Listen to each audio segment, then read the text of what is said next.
G'day guys, welcome back to the channel. Today we are tuning the grey BA. So just got to get the fueling right under what conditions. The car drives great, so I'm not actually going to be changing much else. Just going to make it safe so I can actually do watt pulls at the strip. At the moment she's pretty lean, so we'll give it a quick pre-ramp, make sure it's still working as it was. Try and add some more fuel into it under watt, and if we sort of struggle there, might chuck a fuel pressure gauge on it and see what's going on, see if the fuel pump's actually dying or something. Also, the old abandoned Barra is looking very abandoned again. It's parked under a bloody tree, and the trees around my area have bats in them. So let's have a look at how it looks now.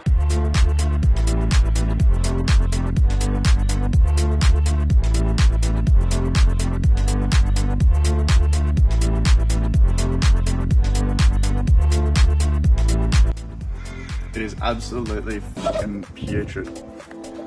That is literally 4 days parked under a tree. It wasn't even long, not even a week. It's all poo all bloody on the windows, and it's rained on it since. So it was actually worse than this when I first saw it. Got some nice blueberry poo. Anyway, I'll get it all backed up on the dyno, strap it down, and do a power pull, see how we're at.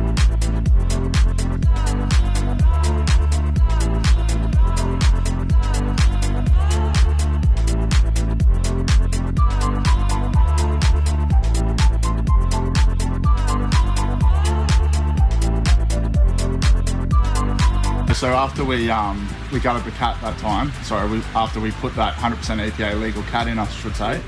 Just new cat converter into that there. Okay. This was our run afterwards, where all our boost returns. So basically, if you run through this run, you're looking at, it's about 11% lean, 10, 9, 8, spikes up a little bit here, up 10, but it's pretty good on tip in. Yeah, so if it was a sign of a bad fuel pump, it would usually sort of go up and then up on a 45, out of control. This just sort of seems like it's maybe just out a little bit, just, you know, it's 10% out. So I'm going to try adjusting the map air versus whatever, fuel, whatever it is on Barras, however you do the fueling. So we'll give that a crack first, see how that goes. If we can't get enough fuel into it, I'll hook up a fuel pressure gauge and see what's going on with that. But pretty confident, just a minor tune adjustment, a couple of pulls, this thing will be bloody bang on and we'll be able to race it. So we'll crack into it now and see how we go. Gonna give the fuel trims a good sweep through. One thing which is strange, like obviously I haven't really ever tuned many BAs or anything. I don't think I've ever tuned any, to be perfectly honest. I've done a little bit of work on a Haltech one, but never HP tuners or PCM tech or anything. So this is a little bit new to me, the way that they do their fueling. It's scaled against RPM versus cam angle to do their speed density. It is a little strange. I'm used to being able to just apply different loads on the map or on the MAF scaling, or with like Hemis and stuff, it's the fuel mass delivered, so the more load you put on it, the more fuel mass delivered, that sort of stuff. I'm not really quite sure how you're supposed to populate this table. You know, typically like with a Commodore or whatever, you would go up in the RPM, and as you increase your load, it would populate the different manifold pressures. So I'm not really sure if more load means more cam angle in a Barra, or whether you just got to drive weird conditions or whatever. We'll have a go at trying to fill that in, and I'll report back how that went, and then we'll do a watt pull. Just basically tried to populate this table here. Now, these two were well under a bit of load, not much load, like barely off idle basically.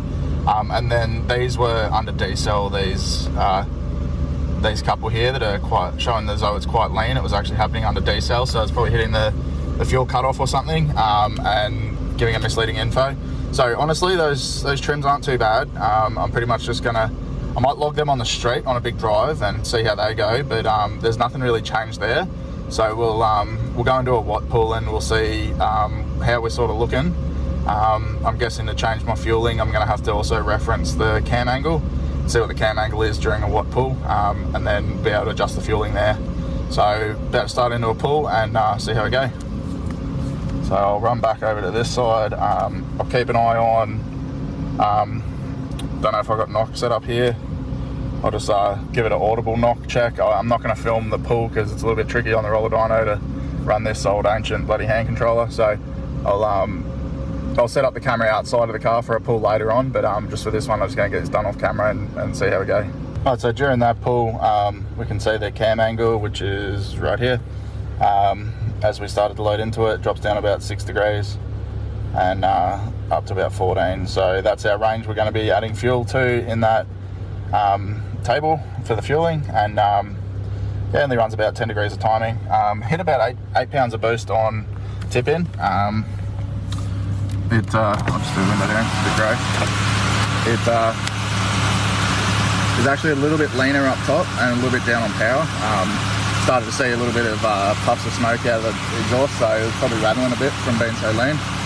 So we'll chuck some fuel in it and see how that cleans up. So like I said, very new to barra tuning, but if I'm not mistaken, this is how we add our fueling. Map per MAS open.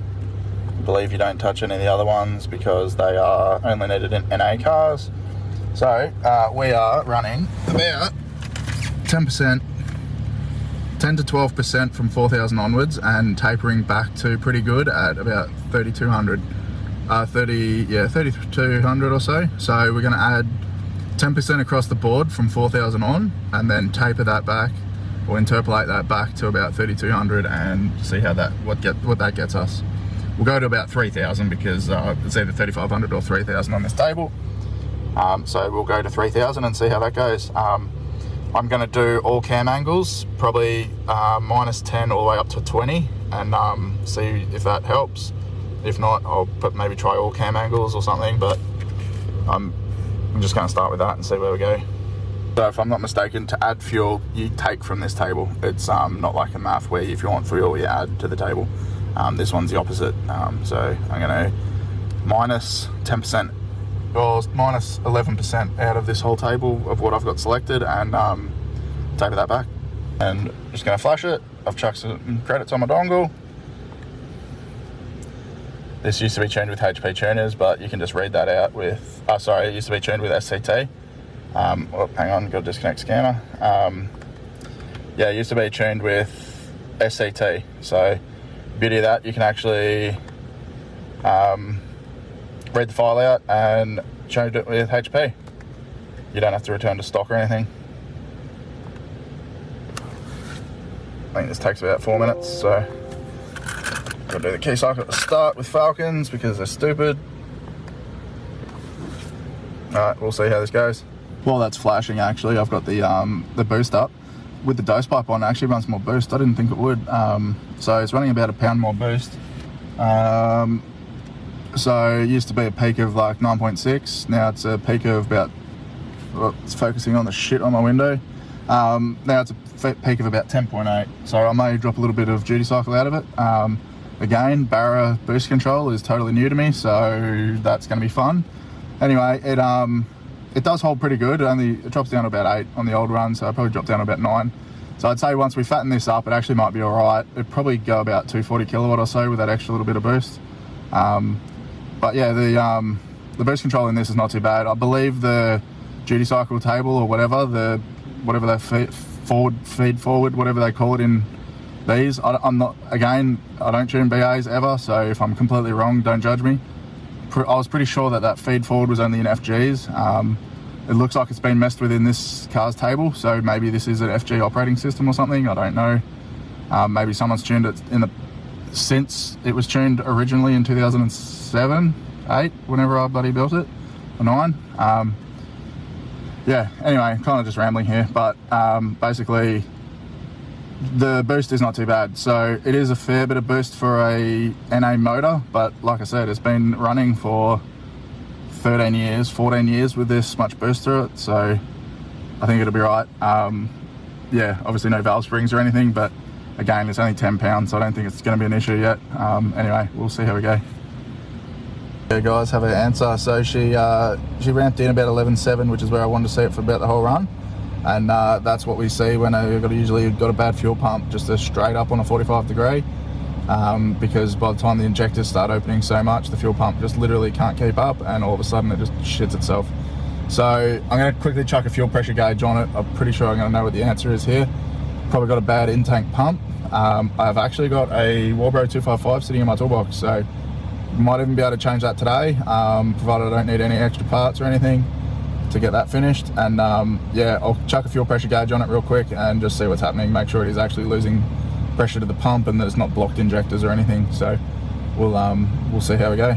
All right, because I can't really think of any good way to get to this fuel line down there under the car. Can't really be bothered jacking the car up on the dyno. I'm just going to pop the back seat out of it and connect the fuel pressure gauge to the fuel pump sender and see what the pressure's like there. The other problem we may actually be running into is the fuel rag itself might be bad, which is that little dog down there. It is boost referenced and it is a turbo one.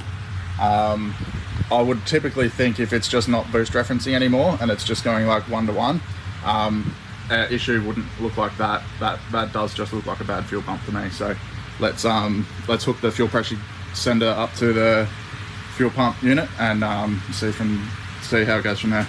You just yeet the back seat out and pop this cover off, and that exposes the top of the fuel pump with the push-on connections, and I can hook my fuel pressure gauge up to it. Righto, so it's pretty freaking disgusting down here. I can't actually get an air line out to the dyno that'll be good enough to blow all that dust out, so I might just give it a little quick brush, just a detailing brush. I just don't want to get any dirt in the fuel tank if I can help it. Before I start disconnecting stuff, I'll give it a quick clean up. Alright, after a bit of a hit with a detailing brush and a vacuum, that's about as good as I would have ever gotten it with a air blower anyway. So you're going to disconnect the feed line here. Obviously this isn't going to be perfect because it's got to go up to the fuel rail and then through the reg. So the pressure may be a little bit higher up here than what it reads at the reg. But I mean, if it drops to, 2 bar or something down here, we know we've got a bad fuel pump, or the reg is stuck wide open. And we'll try blocking the return line if that's the case, and see if the pressure's any better. Otherwise, yeah, it's probably going to need a new fuel pump. So let's get the gauge connected and see how we go. Playing at home that had never done this before, use a pair of pliers roughly like this. You grab that on both sides, and your aim is to squeeze that and the tab on the other side. Once you squeeze them, you twist like that as you pull off, and you get it off a lot easier. I mean, this has probably never been off. I was trying to do it by hand, could not get anywhere at all. And then once I got those pliers, squeezed it and wiggled it, as I was pulling it off, it was just coming off real easy. So, trick for new players, use pliers. Right now I've got a pretty good snap-on fuel pressure tester kit. So I'm just gonna use this 3/8 adapter and this 3/8 adapter in the factory line, and then that'll go between that, and then that one will go to the fuel hat, and then you connect the gauge up to this end. So they work pretty good. All right, so that's all connected up now, and I can hook up my gauge and check the pressure. All right, fuel pressure test is all hooked up now, so can do another pull. One thing I didn't actually think about, stupidly, it could have been the tuner. So it could have been the tuner's fault. So that the way that fuel changed so dramatically could actually potentially be I went the wrong way with the fueling. However, the reason why it's probably not that is because it was actually richer on the start of the run. So pretty sure it did actually add extra fuel to it, and that's why it's caused the sudden 45-degree upturn. So I think it's actually fuel pump. So if I check this and the fuel pressure's great, I'll reverse my changes, go back the other way, see if it was that, but I'm pretty sure it's fuel pump. Advantage to hooking up at the back seat is I don't have to try and sticky tape the fuel pressure gauge to the windscreen like an idiot. It just is in the car with me, in my hand. So I believe these are 50 PSI base or something, 3.5 bar. I think 3.5 bar. I'll quickly Google it and check, which is a little concerning because that's 3.5 bar without any vacuum reference. So this actually might not be getting boost reference to it, maybe. Anyway, we'll see how it goes on the pull. Cancel that. They are 4 bar. So that should be like 58 PSI, and we're idling at -9 map.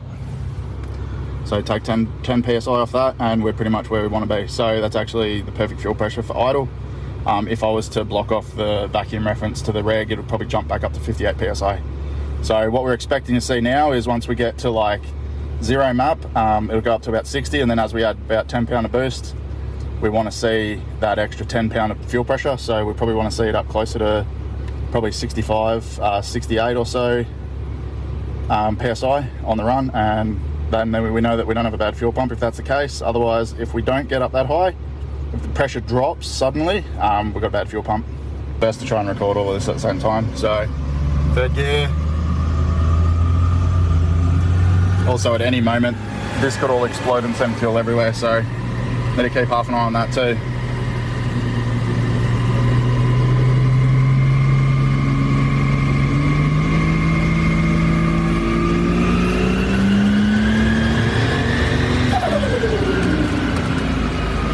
So as you saw in the video, fuel pressure started climbing, got to about 60 and then dropped back to about 50. So this fuel pump is possibly on its last legs. What I might do now quickly is just crimp the return line. All that does basically is if the reg is bad and the reg is like boost referencing sort of backwards, it will stop that from releasing the pressure. It can also help a slightly dying fuel pump last a little bit longer before it sort of gives up, because yeah, the reg's obviously trying to open and return fuel, and obviously the way they sort of work is it's always going to be bleeding a little bit off, even if the pressure's not, you know, right up at where it's supposed to be. If it's just a little bit, if the pump's a little bit weak, it's still going to be bleeding off a little bit of pressure. So cranking onto the return may help us, but I don't know if I'll actually be able to reach down into it. So I may end up just pulling this fuel pump out now and just swapping it over with the 255 and just see how that goes. At Captain's Log Day 3, I'm just going to pull that fuel pump out and put the 255 in. The car needs a 255 in it anyway for when I add a surge tank and stuff for the big build. So there's no point farting around trying to fuck around with it. I'm just going to put the pump in that's going to be needed anyway in the bigger picture. So obviously disconnect your other few hoses, you plug under your Phillips heads, and that all rips out, and then you got to just disconnect the fuel sender internally. So we'll rip into that. Also, in the comments, let us know if I say we'll rip into that way too much. I catch myself saying it all the freaking time on camera, and I never say it in person. Right, so here's a little bit of a mechanic lesson for today. So these are the screws, right? Now, I don't know how the hell I'm gonna hold my camera here. Right, so this screw with this screwdriver, it's a snap-on screwdriver. There's play in there because this screwdriver's a little bit worn out. Now, this little screwdriver I've got is also a snap-on screwdriver, and it is perfectly crisp with no play at all. Only problem is it's not long enough. So I've got an impact driver here as well, also a snap-on bit. It's probably a bit tighter than my screwdriver, so what I may end up doing is using an impact driver to crack them all. Just the first one I started with that screwdriver was putting a lot of downwards pressure on it, and it was still very close to rounding. So we'll try this impact driver. I'll give it a few hits and see if that works. If that doesn't work, I might just put that bit in a impact driver and into a rattle gun, and put all my weight on it and hope for the best. It'll either break the screw or it'll break it loose. I actually lied. I put that bit into an 8mm socket and onto a really long 1/4" ratchet, and we'll try and undo them all with a ratchet. Well, if this works, this is camera angle of the season. The phone is wedged in my headrest, so put a bunch of weight on that. There we go, cracked it without destroying it. Just get the rest of them cracked.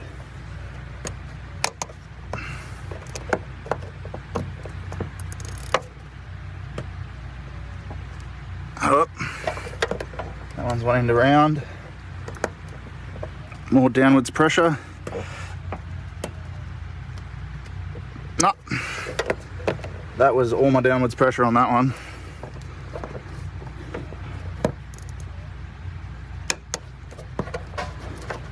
Might have to cut one of them out.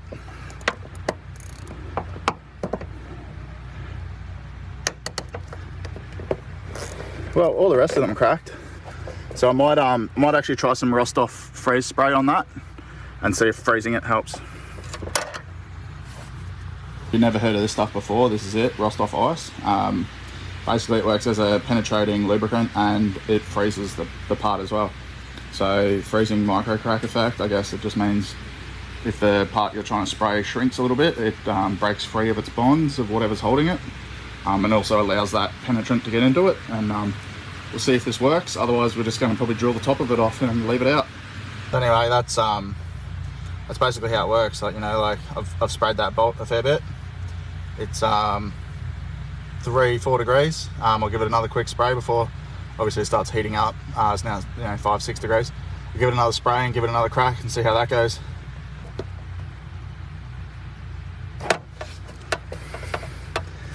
Nah, that's completely rounded now. So I'll see if I've got a little turbo socket that'll actually fit on that and see if that'll rip it out. Alright, so my turbo sockets don't go down small enough, so let's try some vice grips.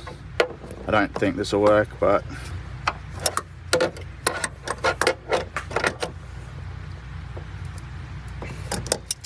nah, they're just slipping. Try these pliers because they do have a bit of a bolt extractory type head to them.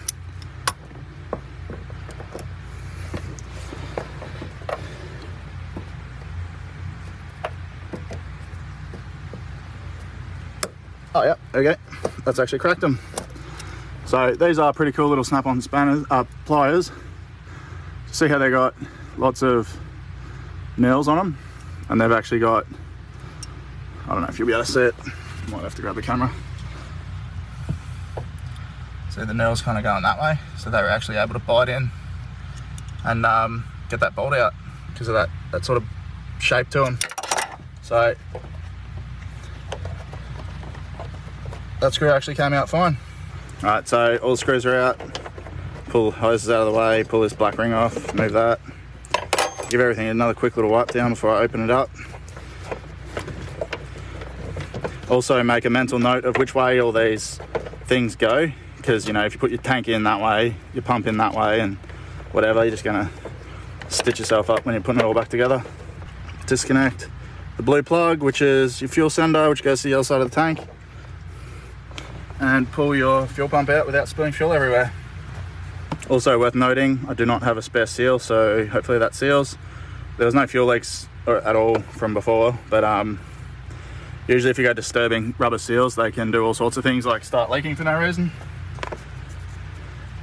Good idea, just give a rag over the top of that so nothing bloody falls in there while you're working outside of the car. Yeah, we got a pretty crusty looking fuel pump. That's pretty normal. I think it's the sulfur in the fuel turns everything brown.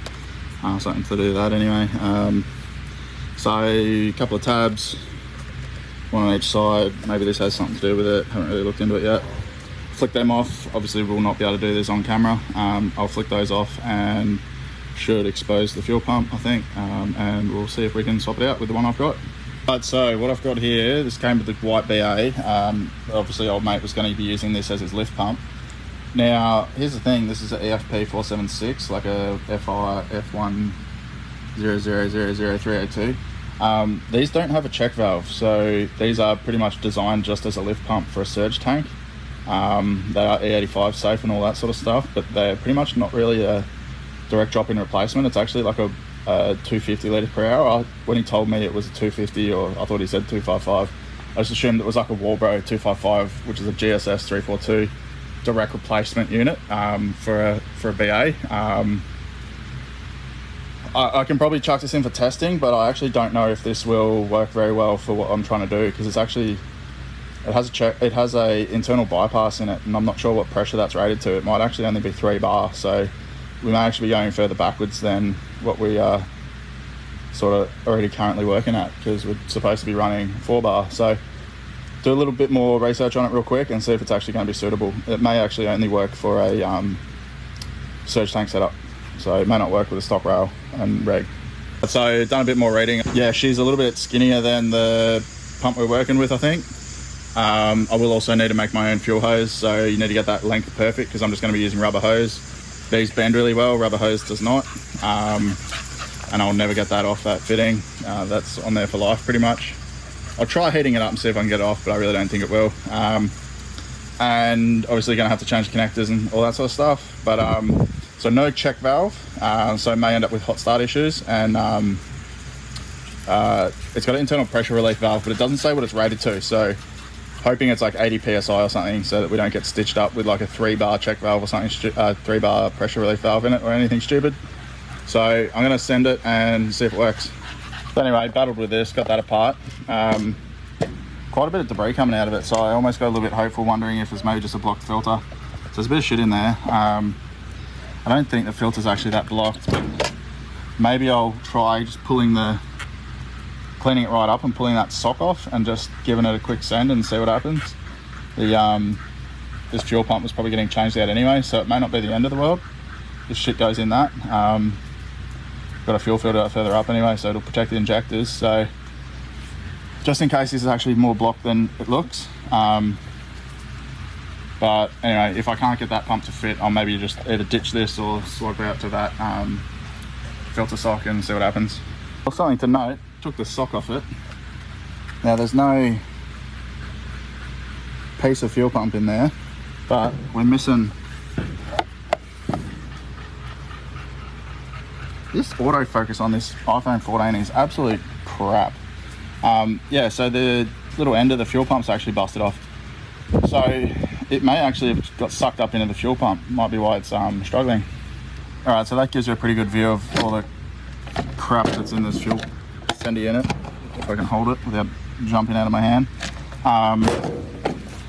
Yeah, there was nothing in here that would suggest why that pump is missing the end. Now, this pump is narrower. It's 2mm narrower, so it doesn't actually click into place.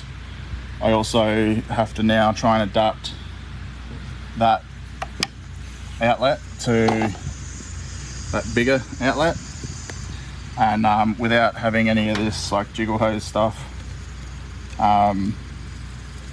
with just rubber hose, it's gonna, when it's like pressed down, it's pretty much gonna kink and not really work. So probably just gonna pull the pin here and order a 255 hat, like just a complete drop-in assembly, just to make my life a lot easier. I mean, it's a couple $100 and it's just going to plug in and work. So I don't really feel like trying to DIY the hell out of this and just have it let me down all the time. If it lets me down while I'm at the strip, even though this motor is not going to be used in this car for much longer, it is basically going to throw a rod if it really leans out at the strip. So I really don't want to do that. So for now, cutting this video here and we'll pick it up later.